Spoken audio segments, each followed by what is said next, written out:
Welcome to the Homeschool Show from North Carolinians for Home Education. Our goal is to help you homeschool with confidence and joy. I'm your host, Matthew McDill, and we have as our co-host today, Rhonda Marshall. Hey. But we're still at the board and liaison Yes. retreat, having a great time. It's another day. Yeah, that's right. Awesome. Well, let me tell you about what we have coming up for today. Okay. In our homeschool news, we're going to remind you about the upcoming Dad's Retreat. It's at the end of September.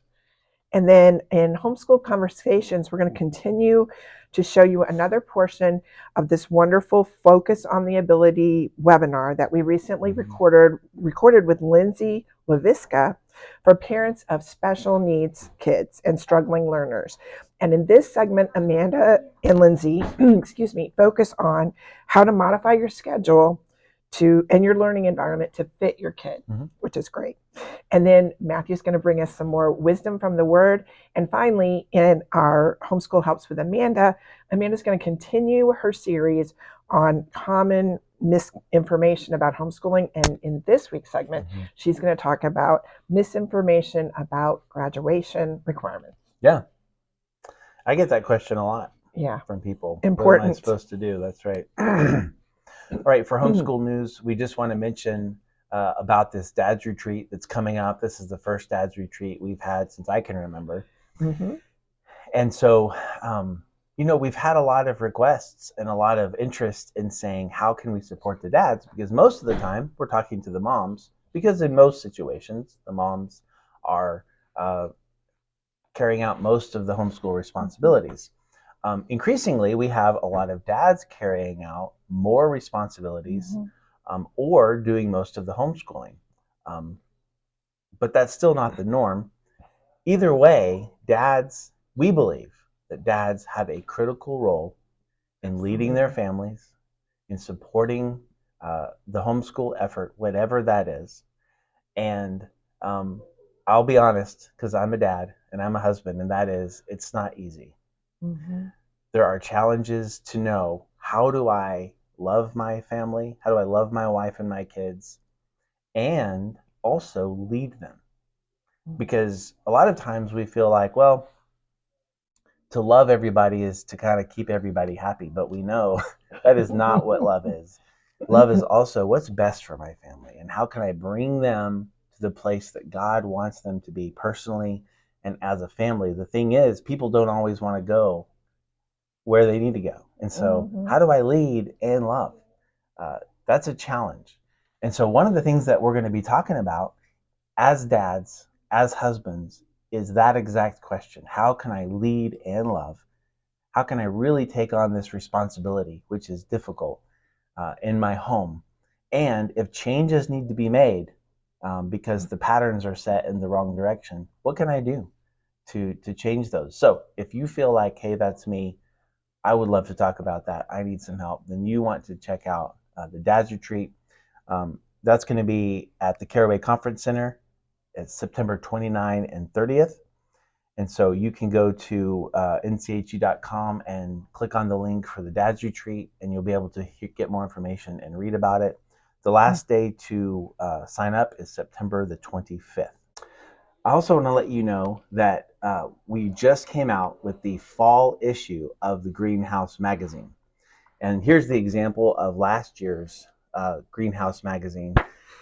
And so this is something we've been putting out since the very beginning, 1984, but it's changed over time.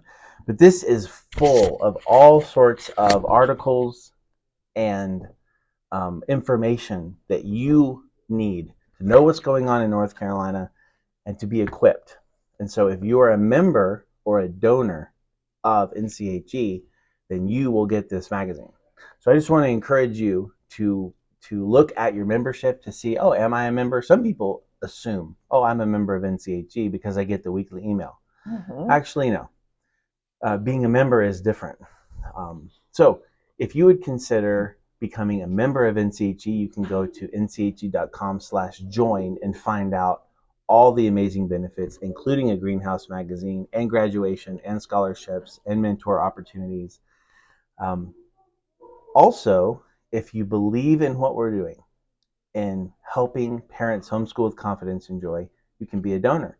and you can go to nche.com/give and find out how to do that as well. Awesome. Well, let's move on to our homeschool conversation. And in this week, we're going to show you another portion of the Focus on the Ability webinar that we recently recorded with Lyndsay Leiviska for parents with special needs and struggling learners. And in this segment, Amanda and Lyndsay are going to focus on how you can modify your schedule and your learning environment to fit your students. And I want to make sure that you know that last week we showed a portion of this as well. And last week we released the whole webinar, so you can watch the whole thing, Focus on the Ability, Homeschooling Those with Special Needs and Learning Differences, by going to our website, nche.com/ability.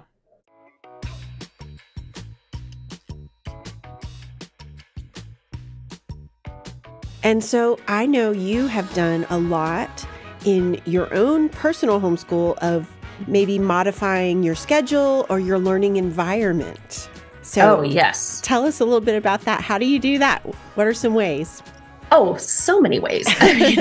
First of all, I gave up probably in like year 6 or 7 about having this. I gave up on this idea of having this perfect homeschool classroom. Yeah, I've probably had like at least 4 or 5 different setups throughout the years and no. So what I have done now is I have not that you're asking about how I organize myself, but practical things can be helpful. I have a section of all the materials, and that's my storage area, right? And then where works. So my girls who are now, I've got 17, 14, and I have 9. Now the 14 and 17-year-old, they're so independent. So their learning environment now is in their room at their desk, but that's what works for them. However, even the 14-year-old, she has lots of sensory needs, and we're big in our home about understanding our own sensory needs, understanding why we have a hard time focusing at times. The vernacular in our home is very like, I am feeling dysregulated. Like, this is just natural language we have in our house. Sure. So she's got like a hammock swing in her room, and that is one of the best places for her because of her sensory needs to read, read a textbook, so she's on her swing getting that input, because when we are involved in vestibular input, and I don't want to throw out too many terms, but when we're moving, when our body is in space and floating in space, it releases histamine in the brain, which helps keep us alert. So those cartwheels, your child that's got it's always flipping or upside down or falling out of chairs, their movement, that type of behavior is not disobedience. That's the brain telling that child, right, that it needs to wake up.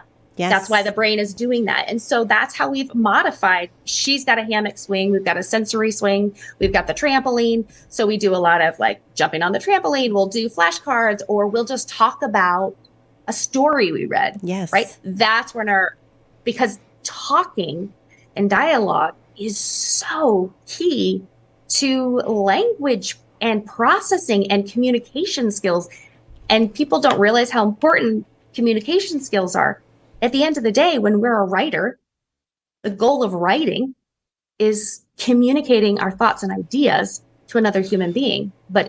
So I think we've lost that a lot of times, even in our homeschools, where it's very paper pencil, and we shut down the language processing area by not appreciating dialogue. So lots of movement. That and is I know I'm all over the place there. No, that's so good. Yeah, there's just so many ideas. I know you get this. Oh, absolutely. When my now 22-year-old son, who is dyslexic, but I didn't know it at the time. He was probably 5. And I was reading out loud to my children, and he was all over the place, flipping and upside down on the couch and, hanging off of things. And I was like, why aren't you listening? Why aren't you doing, you're not being still and listening. I was so upset. Yes. And he was like, I am listening. And I was like, no, you're not.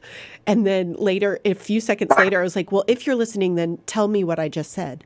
And of course, he could tell me almost verbatim what I just said, because he just needed that movement. He needed it. Yes. And so I learned very quickly with that child, that was the one that rocked my world.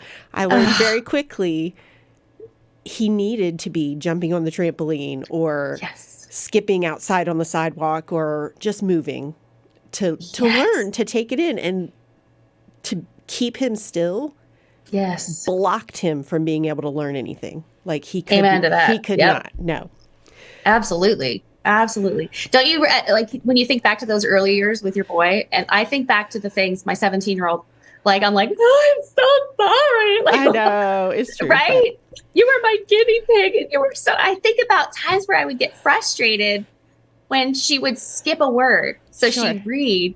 Like, she read, it's interesting. She read, both my girls read very early. They decoded very early. But there's a difference between visually tracking, processing the code of reading, decoding, and saying a word out loud.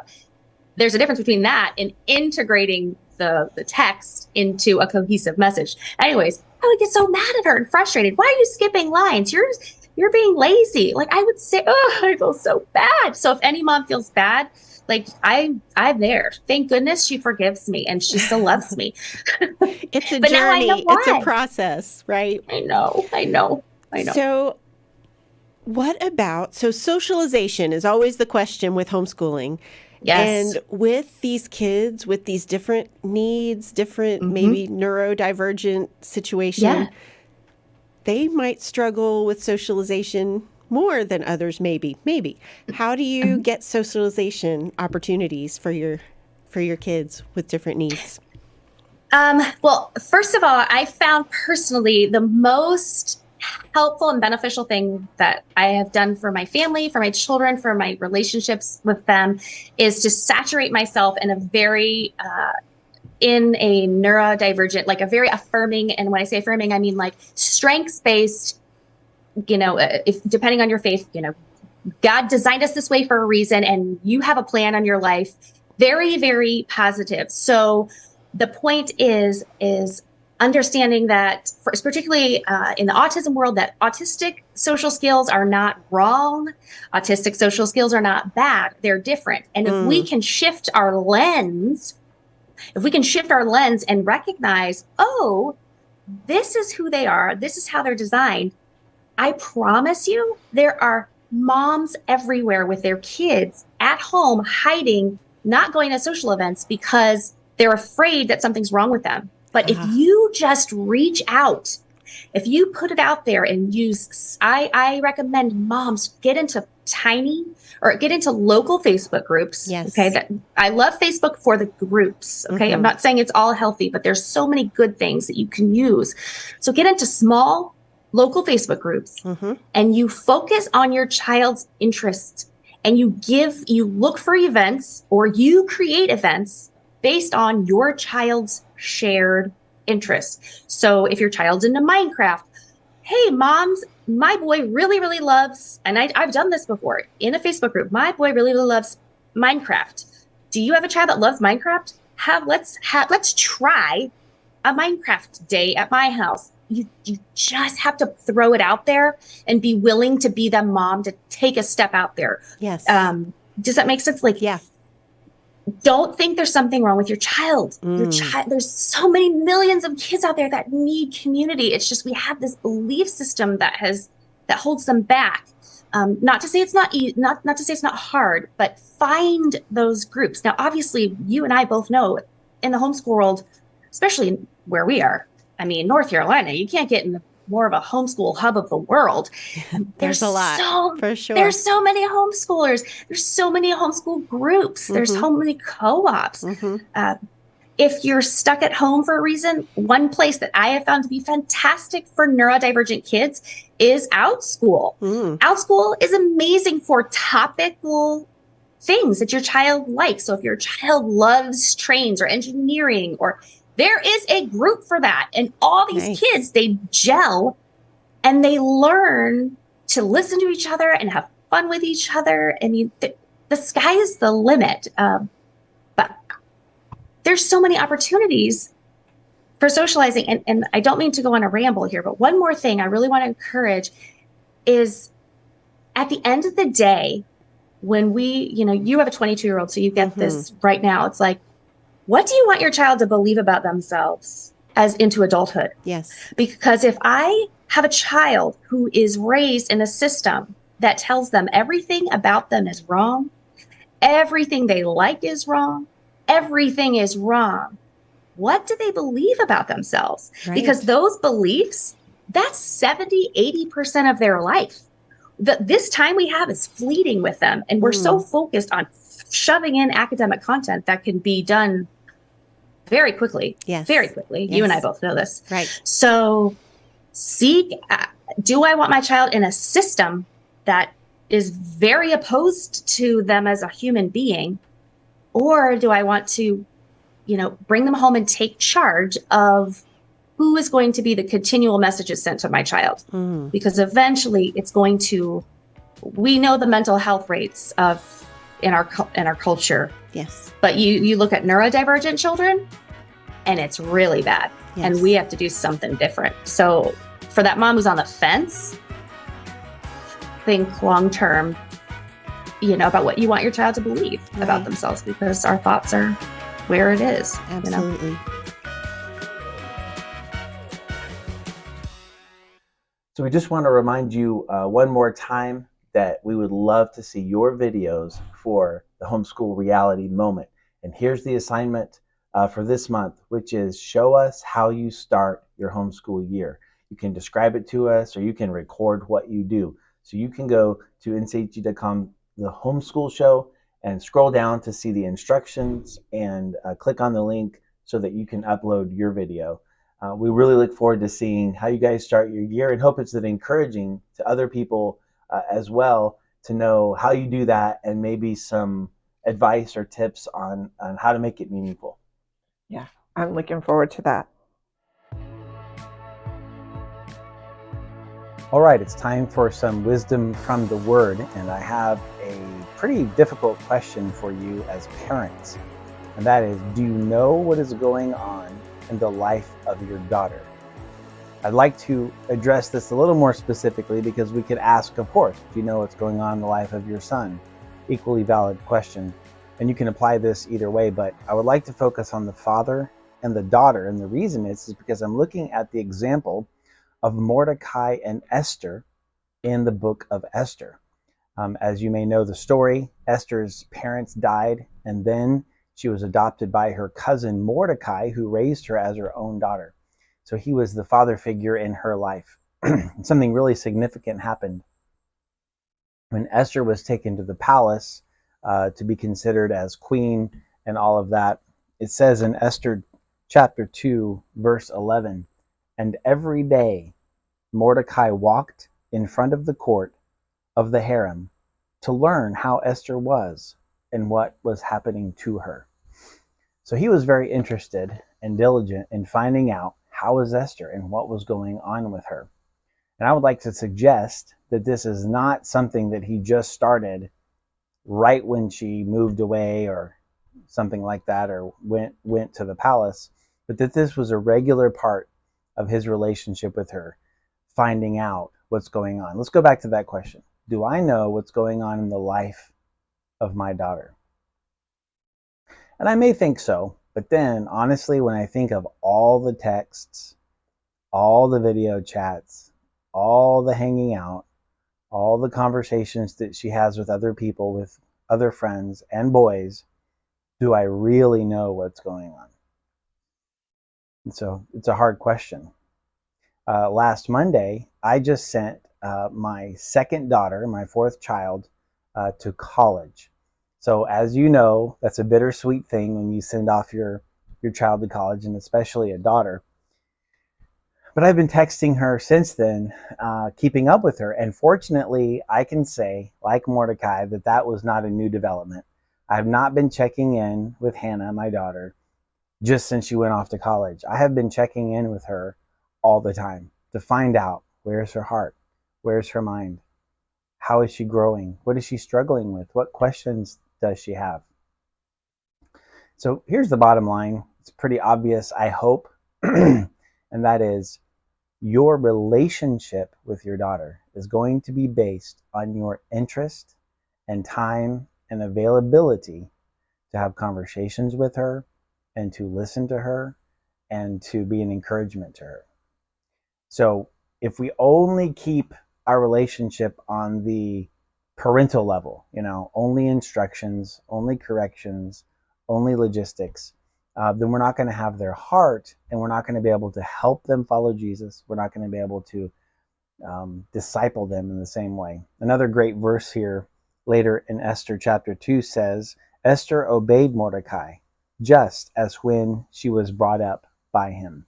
So here she is out of the house at the palace, starting this whole new journey. And it said that she was still listening to Mordecai, obeying Mordecai, or submitting to his counsel.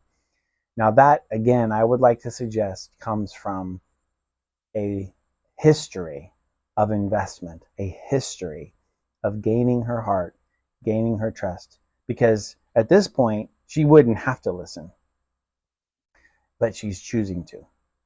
So this is a great opportunity for us as parents, specifically as dads, because dads have such an important role in the lives of their kids. Dads have such an important role in the lives of their daughters. So consider, do you know what's going on in your daughter's life? And will you find out? Will you go with an open, humble heart and ask questions and listen and journey life with her so that you can fulfill your role of helping her know and love and follow Jesus? All right, so now we're on to Homeschool Helps with Amanda. And this week, Amanda's going to continue her series on misinformation about homeschooling. And in this week's segment, she's going to talk about misinformation about graduation requirements.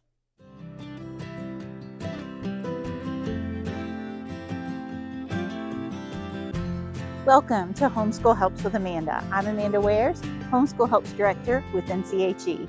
So today, again, we're going to be talking about common misinformation that people have about homeschooling. And this is one that I didn't realize was a common misconception or common misinformation that's out there, but I keep hearing it and keep hearing it. So this is a good one. Are there graduation requirements for homeschoolers in North Carolina? What do you think? The answer is no, there are none. Zero. Legally speaking, your child graduates when you say they have graduated. As a legal established homeschool in North Carolina, you are basically a private school, and you issue the diploma, you declare that this child is graduated. Now, there's a little more to that, right, than just saying, oh, son or daughter, you are graduated. There you go, right? Because what they're going on to do should determine what they need as far as graduation requirements. Or maybe in your homeschool, you have certain requirements yourself that you want your child to learn, to complete, to experience before you are ready to say they are graduated. But again, as with last week, within our homeschool parameters, there's a lot of freedom. So if you have a child who has certain special needs or is a struggling learner, you can graduate them. And they would obviously have different requirements than maybe a neurotypical child or someone who is university bound. You have to determine those graduation requirements yourself. And I always recommend base those graduation requirements on as best you can tell, because sometimes things change, as anyone with young adults in their life know. But as best you can, frame those graduation requirements around what that child is going to need for the next step in his or her life. If they're going to a university, then that will shape your graduation requirements, because those universities have admission requirements that they're going to want to see. If they're going to community college, that's different. A different set of requirements. If they're going into the workforce, if they're, staying home for a while, taking a gap year, going to do mission work, whatever it is, think about what they will need going forward into the future and frame your graduation requirements around that. We have so much freedom within our law here in North Carolina. And I think so often we don't even realize that we have that much freedom. We definitely don't take advantage as much as we should of the freedom that we have to really customize our children's education to exactly what they need. So I really hope this helps today. I hope that you're enjoying this series on misinformation. It is based on a lot of emails and phone calls and social media posts that I get. And even if you yourself aren't misinformed on these topics, maybe you know someone who is, and you could forward this segment to them. That would be great. So again, I really hope this helps today. Thank you so much for joining us this week. We're very appreciative that you take the time to join us. Please send us any questions you may have to our email address, thehomeschoolshow@nche.com. Also, please help others find us by liking and subscribing and leaving ratings at Apple Podcasts and on YouTube. And if you think this show is helpful, please share it with other people. To learn how to subscribe to our show or podcast on YouTube, you can go to nche.com/thehomeschoolshow. Until next week, continue to homeschool with confidence and joy.